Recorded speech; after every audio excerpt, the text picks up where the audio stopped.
बिस्मिल्लाहिर्रहमानिर्रहीम। अस्सलाम वालेकुम बच्चों, कैसे हैं आप लोग? जी बेटा, तो हमारा आज यूनिट नंबर 12 है और चैप्टर का नाम है आपके इंफॉर्मेशन हैंडलिंग। इम्पॉर्टेंट चैप्टर भी है। ये मैथ की जो टाइप है इसे हम स्टैट्स कहते हैं। स्टैट्स के अंदर ही आता है इंफॉर्मेशन हैंडलिंग। सबसे पहले हम इंफॉर्मेशन हैंडलिंग के बारे में थोड़ा सा पढ़ लेते हैं कि इंफॉर्मेशन हैंडलिंग क्या है।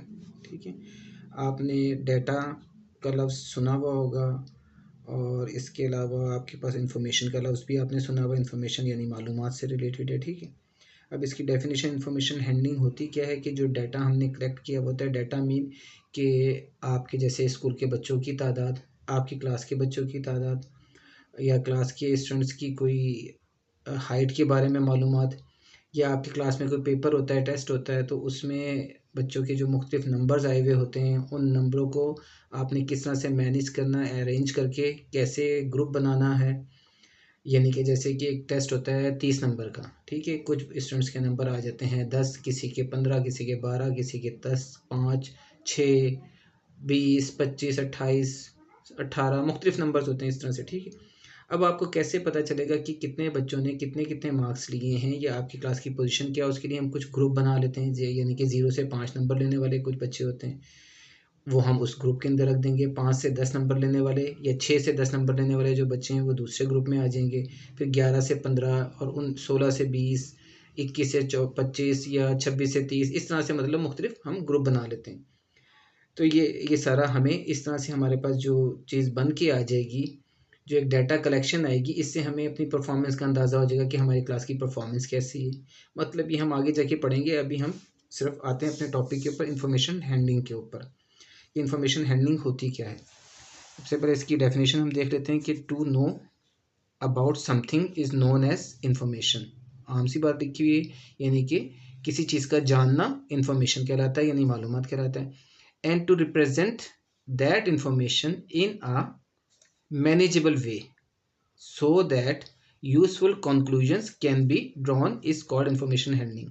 देखिए, ये वही बात लिखी हुई है जो मैंने भी आपको बताई कि जब हम अपने उस मालूमात को, कि हमारे क्लास के जो रिज़ल्ट आया हुआ उस मालूमात को अगर हम एक मैनेजेबल तरीके से, एक सही तरीके से अगर उसे हम अरेंज कर लें, तो एक यूज़फुल कंक्लूजन हमें एक मिल जाएगा। ठीक है, कि एक नतीजा मिल जाएगा हमें कि हमारे पास जो रिज़ल्ट आया हुआ इससे हम एक नतीजा अखज़ कर सकते हैं अपनी क्लास के बारे में।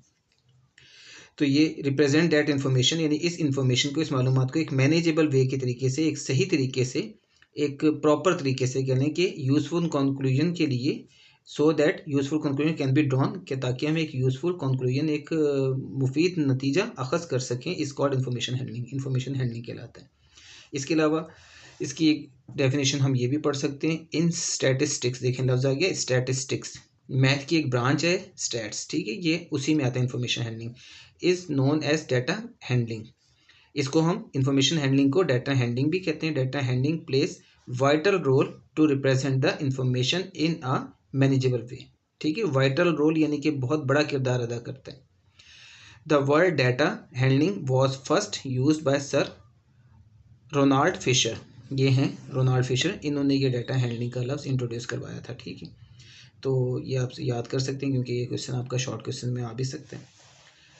अच्छा जी, उसके बाद में हम आगे पढ़ते हैं कि हमारे पास न्यूमेरिकल फिगर्स आर ऑब्टेन्ड। अब न्यूमेरिकल फिगर्स कौन सी? अच्छा, यहाँ पे पहले था the collection of meaningful information.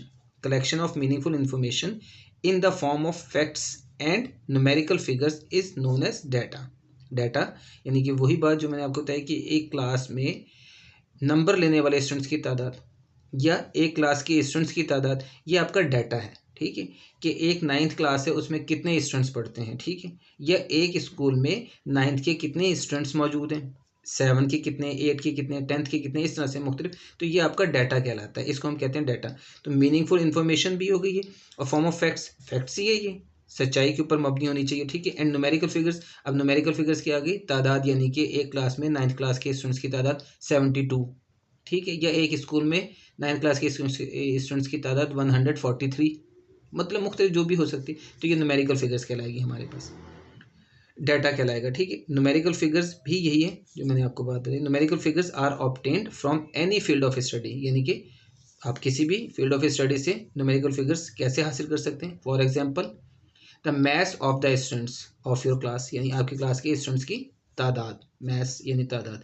The number of pair of shoes sold by a shopkeeper in a month, यानी एक मंथ में एक शॉपकीपर ने कितने पेयर ऑफ शूज बेचे, ये भी एक न्यूमेरिकल फिगर है। और ये आपकी डाटा कलेक्शन में भी आ जाती है कि डाटा भी है ये आपका इन अ मंथ एक्सेट्रा, ठीक है। Data can be obtained from existing source, office records, यानी ऑफिस रिकॉर्ड से हम डाटा निकाल सकते हैं, पब्लिश्ड पेपर, न्यूज़पेपर से, यानी कि वहाँ से भी हम एक डाटा ले सकते हैं, या same can be obtained directly from the field according to needs, यानी कि जहाँ भी हमें जैसी ज़रूरत है उस फील्ड से रिलेटेड वहाँ से हम डायरेक्टली खुद भी डाटा कलेक्ट कर सकते हैं। जैसे कि हम अगर चाहें स्कूल के रिकॉर्ड से हम 9th क्लास के स्टूडेंट्स की तादाद भी निकाल सकते हैं, और हम मुख्तलिफ 9th क्लास की जो 2 3 4 क्लासेज हैं उसमें जाके बच्चों की गिनती करके खुद भी डाटा कलेक्ट कर सकते हैं आसानी के साथ, ठीक है। तो ये आप अपनी ज़रूरत के तहत हम जो भी है वो हासिल कर सकते हैं डाटा, ठीक है। अब ये आपके पास इंफॉर्मेशन हैंडलिंग की एक प्रॉपर डेफिनेशन यूँ बन जाती है कि information handling is the process, information handling एक वो अमल होता है जो collecting, organising, summarising, analysing and interpreting numerical data, यानी कि जो डाटा आपके पास आया है उस डाटा को आप एक प्रोसेस में से गुजारते हैं, यानी कि एक पहले आप डाटा को कलेक्ट करते हैं, फिर उसे ऑर्गेनाइज करेंगे मुनज़्ज़म तरीके से, ठीक है। जैसे मैंने आपको एग्जांपल दी थी कि 0 से 5 तक के स्टूडेंट्स कितने हैं, 6 से 10 नंबर लेने वाले स्टूडेंट्स कितने हैं, तो इस तरह से इसको ऑर्गेनाइज करना, समराइज करना, यही चीज़ें आ जाती हैं उसके अंदर। समराइज करना, एनालाइज करना and interpreting numerical data. Analysing बात वही आ गई कि एनालाइज करना, यानी कि अब इससे आप एक नतीजा अखज़ करने के ऊपर आ जाते हैं कि आप एक तज़िया दे देते हैं कि यार इस क्लास की पोजीशन ये है, या इन स्टूडेंट्स की पोजीशन ये है कि 10 स्टूडेंट्स हैं या 15 हैं, 50 में से 25 स्टूडेंट्स जो हैं वो वीक हैं, 15 जो हैं वो नॉर्मल हैं, और जो 10 हैं वो शार्प हैं। इस तरह से मतलब हम मुख्तलिफ तरीके से उसको रिप्रेजेंट कर सकते हैं। एंड इंटरप्रेटिंग न्यूमेरिकल डाटा, तो ये आपकी इन्फॉर्मेशन हैंडलिंग की डेफिनेशन आ जाती है। आगे डाटा की 2 टाइप्स आ जाती हैं, एक डिस्क्रीट डाटा कहलाता है, एक कॉन्टिन्यूस डाटा कहलाता है, ठीक है।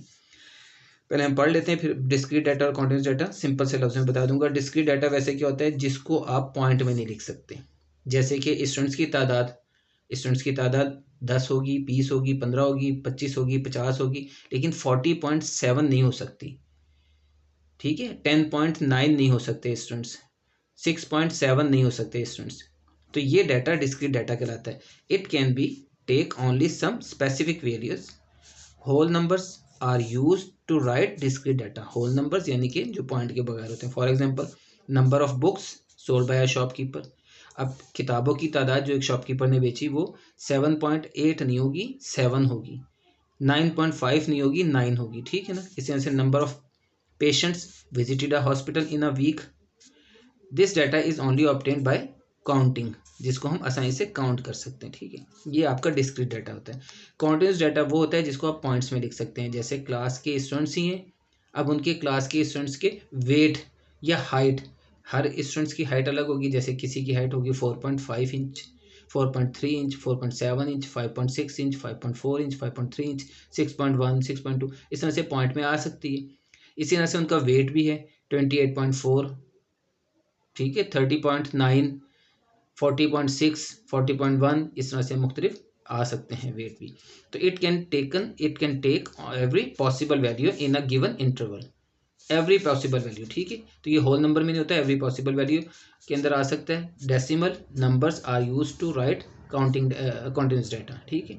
डेसिमल नंबर्स आ गए जो मैंने आपको बताया। The data is only obtained by measuring, for example the mass of students in a class 28.5 kg, ठीक है। मैथ यानी वजन 28.5 kg है, 26.5 kg, 27.5 kg, for example etcetera, ठीक।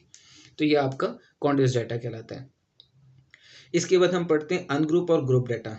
अब अनग्रुप और ग्रुप डाटा भी इस तरह से आ जाता है कि जैसे कि अनग्रुप डाटा में आपके पास आ गया कि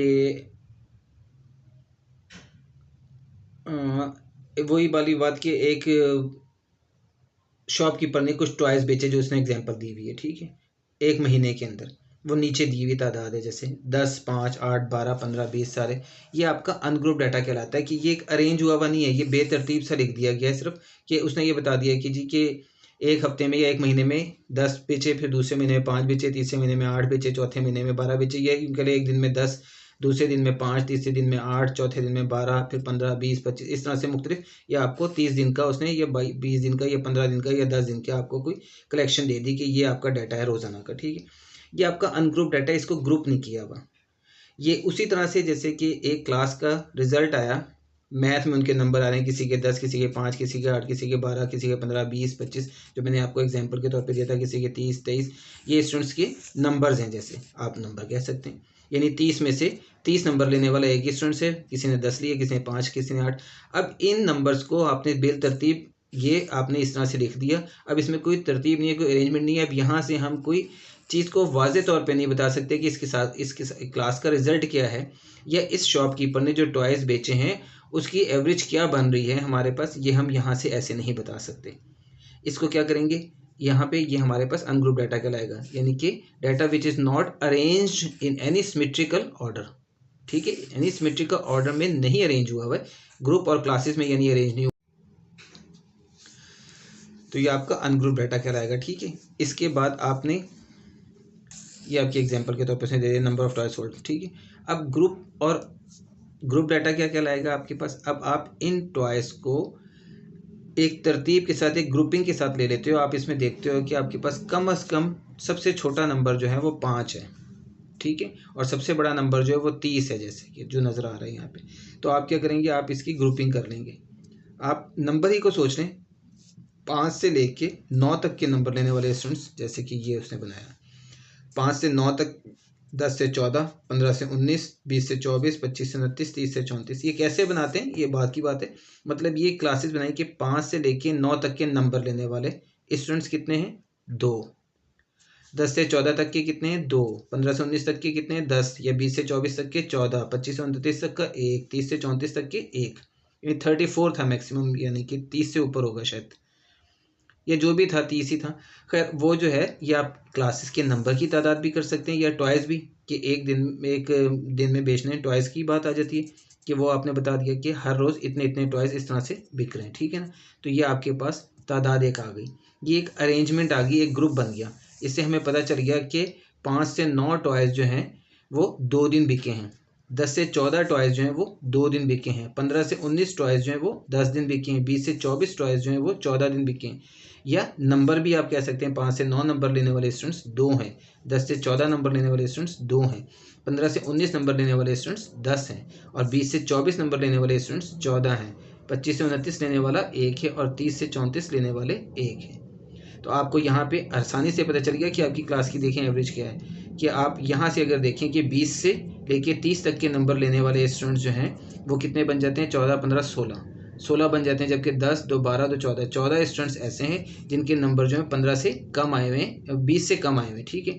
तो अभी भी आप इस हिसाब से भी कह सकते हैं कि यहाँ पे बल्कि 20 भी एक अच्छे नंबर कहलाएंगे। 30 में से अगर हम देखें, 15 से लेके 30 तक के नंबर अगर हम देखें तो वो एक एवरेज स्टूडेंट्स के अंदर आ जाएंगे। तो एवरेज यानी कि आपके पास ये जो आ रही है क्लास, यहाँ ओवरऑल देखें अगर हम क्लास, तो हम क्लास को एवरेज कहेंगे, ठीक है।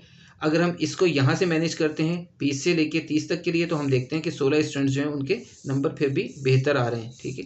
तो हमारी क्लास की पोजीशन हमें पता चल जाएगी कि हमारी क्लास की पोजीशन कैसी है, और किन बच्चों पे हमें ज़्यादा मेहनत करनी है। वो भी कैटेगरी में हमें आराम से बच्चे मिल जाएंगे कि ये वो बच्चे जिन पे हमें ज़्यादा मेहनत करनी है।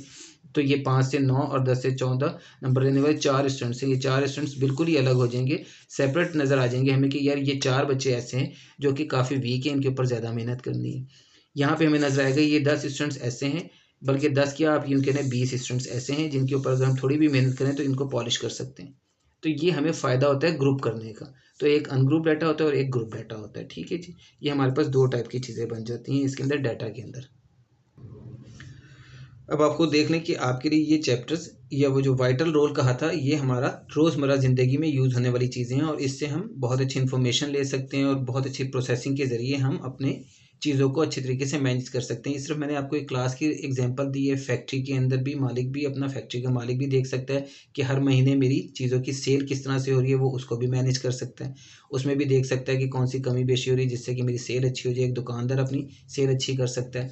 या फैक्ट्री के अंदर जो वेजेस दी जाती हैं, सैलरीज दी जाती हैं, उसको भी मैनेज किया जा सकता है, उसको भी देखा जा सकता है कि फैक्ट्री का मालिक वो चीज़ें देख सकता है कि मैं कितनी सैलरी दे रहा हूँ, किन लोगों को किस तरह से दे रहा हूँ, कौन से लोगों को सैलरी ज़्यादा जा रही है, किन को कम जा रही है, कहाँ से मुझे आउटपुट कितना मिल रहा है, यानी बेशुमार चीज़ें हैं जो आप सोच सकते हैं। तो खैर इसलिए ये सारा कुछ पहले बताना ज़रा ज़रूरी है क्वेश्चन करने से पहले, कि हमारे पास एक अच्छी इन्फॉर्मेशन चैप्टर के बारे में आ जाए।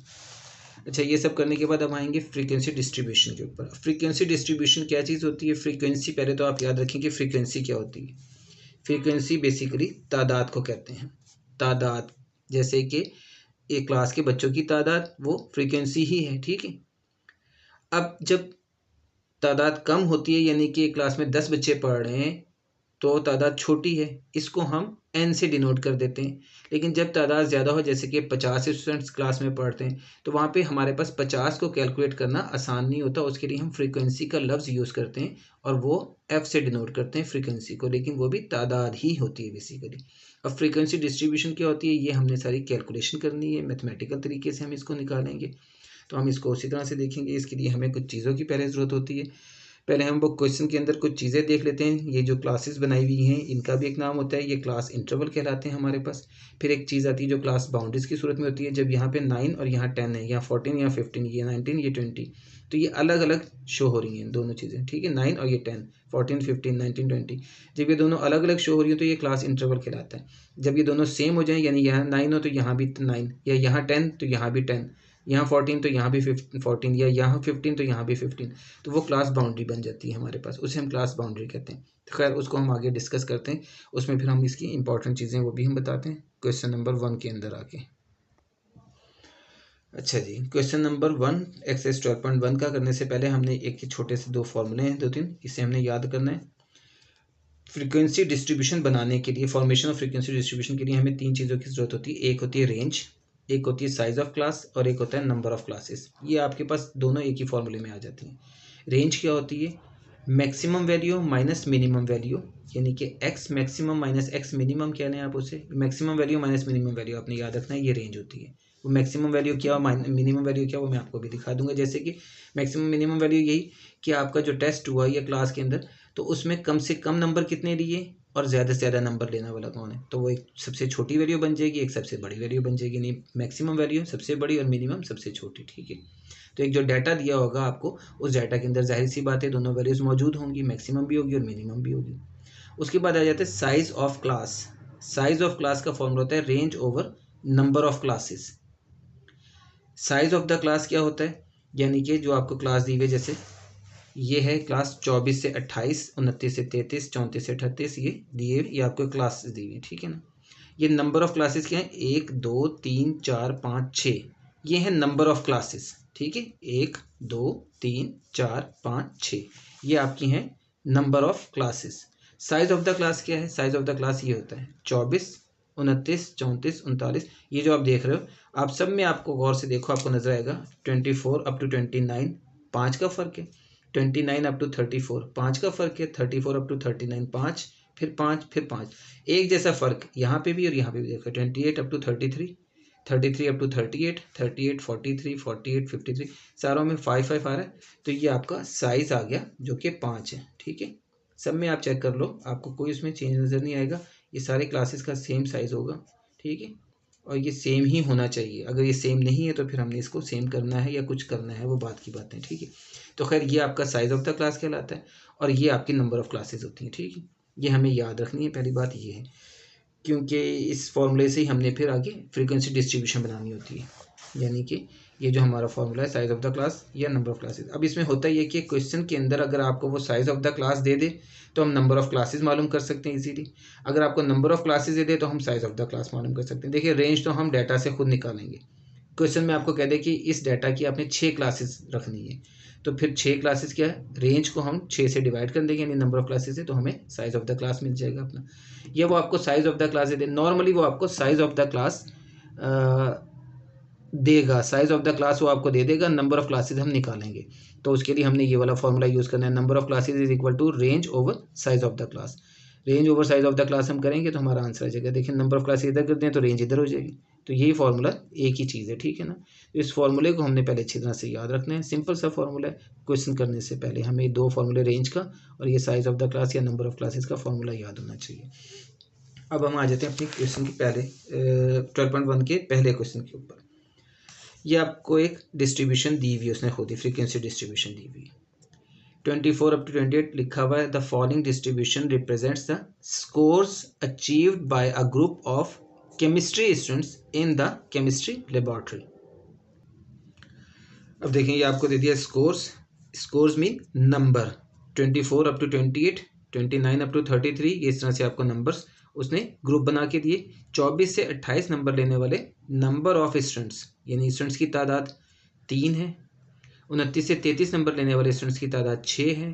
34 अप टू 33 वाले 12 हैं। 39 अप टू 43 वाले 23 हैं। 44 अप टू 48 वाले 15 हैं। 49 अप टू 53 वाले 6 हैं।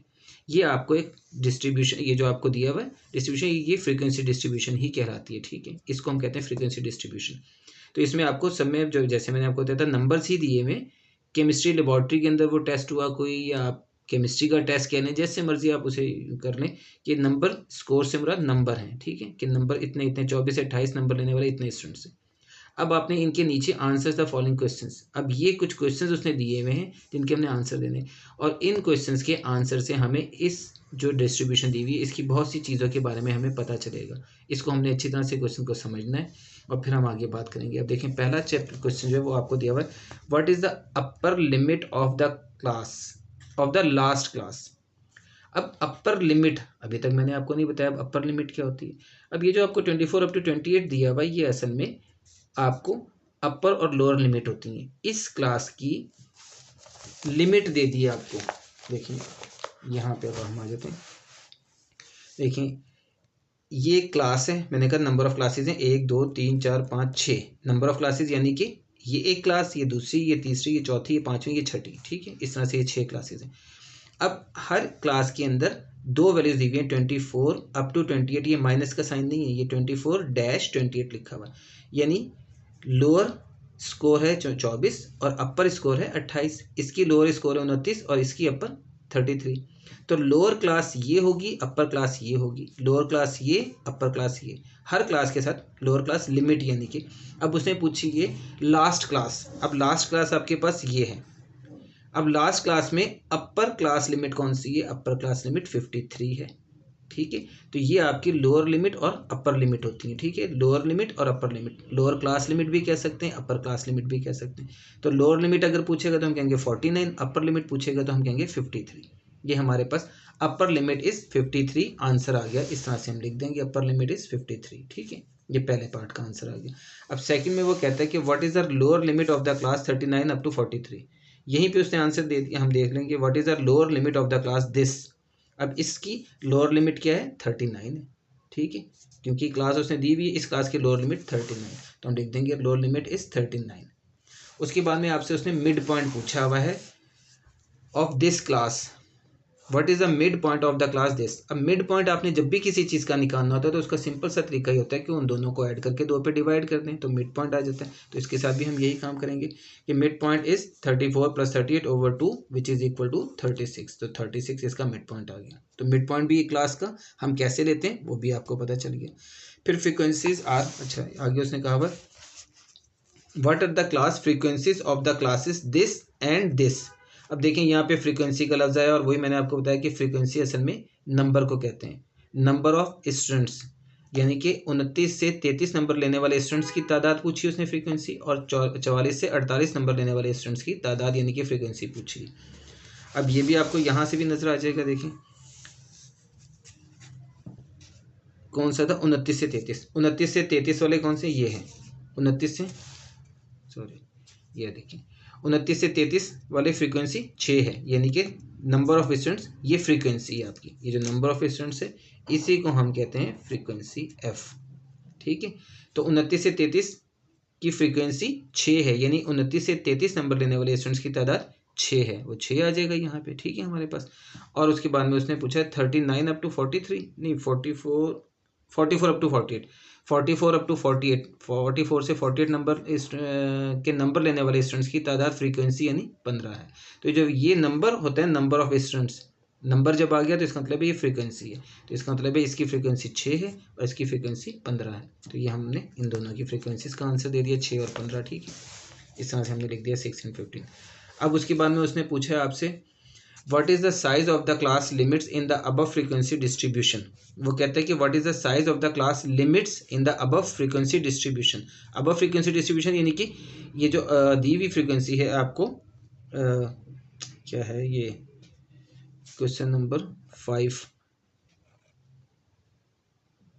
साइज ऑफ द क्लास पूछ रहा है आपसे, ठीक है। Size of the class limits in the above frequency distribution, ये जो फ्रीक्वेंसी डिस्ट्रीब्यूशन आपको दी हुई है ये फ्रीक्वेंसी डिस्ट्रीब्यूशन, इसमें वो साइज ऑफ द क्लास पूछ रहा है। अब साइज ऑफ द क्लास वही जो मैंने आपको बताया था सबसे पहले, size of the class, size इसका क्या है हमारे पास 5, ठीक है। इसका डिफरेंस देख लें या इसका डिफरेंस देख लें, आप ऊपर वाली नीचे वाली में से ऊपर वाली को माइनस करें, हर नीचे वाली में से ऊपर वाली को माइनस करें, आपको frequency size of the class मिल जाएगा, ठीक है। तो वो 5 है हमारे पास, तो साइज ऑफ द क्लास इस डिस्ट्रीब्यूशन में 5 है, तो इसलिए उसने लफ्ज़ यूज़ किया था फॉलोइंग डिस्ट्रीब्यूशन, यानी इस डिस्ट्रीब्यूशन में साइज ऑफ द क्लास क्या है। तो साइज ऑफ द क्लास हमारे पास आ गया 5, ठीक है। उसके बाद में इन विच क्लास और groups does minimum number of students fall. वो कहता है कि किस क्लास या ग्रुप में minimum number of students fall, यानी कि स्टूडेंट्स किस क्लास या ग्रुप में सबसे कम फॉल करते हैं, सबसे कम लाई करते हैं, यानी कि सबसे कम नंबर लेने वाले सबसे कम तादाद जिन स्टूडेंट्स की है वो किस क्लास के अंदर है, वो उसने हमसे पूछी है सबसे कम तादाद। तो वो हमारे पास है minimum number of students fall in 24 up to 28, 24 up to 28 में स्टूडेंट्स की तादाद है 3। तो ये वही फ्रीक्वेंसी है, यानी 24 से 28 नंबर लेने वाले स्टूडेंट्स की तादाद 3 है। तो कौन सी क्लास में, इस क्लास में नंबर ऑफ स्टूडेंट्स 3 है। उसने मिनिमम नंबर ऑफ स्टूडेंट्स की क्लास पूछी थी हमसे, इन विच क्लास और ग्रुप, तो हमने इन विच क्लास और ग्रुप यानी ग्रुप क्लास का नाम बताना है। तो minimum number of students fall in class 24 up to 28, यानी इस क्लास में सबसे कम नंबर लेने वाले स्टूडेंट्स की तादाद है, ठीक है।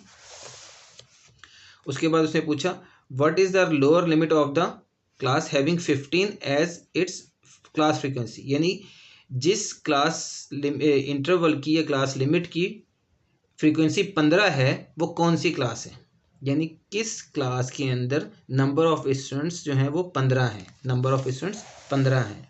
अब 15 किस क्लास में, इसमें 44 अप टू 48 में, इस क्लास में नंबर ऑफ स्टूडेंट्स 15 हैं, ठीक है। उसने पूछा क्या है हमसे, लोअर लिमिट पूछी है। What is the lower limit of the class having 15 as its class frequency. तो इसकी लोअर लिमिट हमारे पास 44 है, ठीक है। देखें ये आ गया नंबर ऑफ स्टूडेंट्स, यानी कि इस नंबर ऑफ स्टूडेंट्स की क्लास ये है और इसकी लोअर लिमिट 44 है। अगर अपर पूछेगा तो वो 48 है, ठीक है। समझ में आ गई बात आपको। What is the number of students having scores between 24 and 43।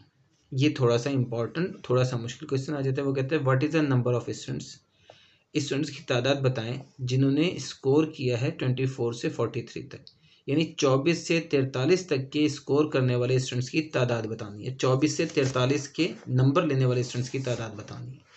अब देखें 24 से 43 तक के, 24 ये है, 24 से लेके 43 ये है, 24 से 43 तक नंबर लेने वाले स्टूडेंट्स की तादाद, यानी कि 24 से 43 तक के नंबर ऑफ स्टूडेंट्स जो हैं वो ये बन जाते हैं आपके पास। देखिए समझे बात को, ठीक है। 24 से 28 के 3, 29 से 33 के 6, 34 से 38 के 12 और 39 से 43 के 23। तो उसने यहाँ तक आपसे पूछा है कि आपने बताना है 24 से लेके 43 तक के नंबर लेने वाले स्टूडेंट्स कितने हैं। तो ये बन जाते हैं, इन सबको अब आप सम करेंगे 3 + 6 + 12 + 23, तो वो आ जाएगा 44 स्टूडेंट्स, ठीक है। ये इस तरह से हम इन सबको ऐड कर लें तो 44 स्टूडेंट्स वो आ जाएंगे जो कि 24 से लेके 43 के तक के नंबर लेने वाले स्टूडेंट्स हैं, ठीक है। तो 44 स्टूडेंट्स आ गए। ये हमारा पहला क्वेश्चन है और इसके अंदर हमने बहुत इंपॉर्टेंट चीज़ें सीख ली हैं। अपर लिमिट भी, लोअर लिमिट भी, मिड पॉइंट भी, फ्रीक्वेंसी के बारे में भी इसमें पता चल गया होगा आपको, ठीक है। और साइज ऑफ द क्लास भी पता चल गया। ये हमें ज़्यादा ज़रूरी चीज़ें थी। इसके बाद हम आ जाते हैं अपनी फ्रीक्वेंसी डिस्ट्रीब्यूशन के ऊपर। फ्रीक्वेंसी डिस्ट्रीब्यूशन के लिए थोड़ा सा टॉपिक थोड़ा सा उसमें हमने सिर्फ केयरफुल होके काम करना है। अब चलें, ये आज तक का लेक्चर हम यहीं पे ख़त्म करते हैं, काफ़ी लेंथी हो गया शायद। तो नेक्स्ट लेक्चर में हम इंशाल्लाह क्वेश्चन नंबर 2 करेंगे और फिर वहाँ पे हम फ्रीक्वेंसी डिस्ट्रीब्यूशन पढ़ना सीखेंगे। फ्रीक्वेंसी डिस्ट्रीब्यूशन हमने कैसे करनी है वो हम सीखते हैं। आज आप ये चीज़ें सीख लेंगे तो इंशाल्लाह आपको आगे प्रॉब्लम नहीं होगा। अल्लाह हाफ़िज़।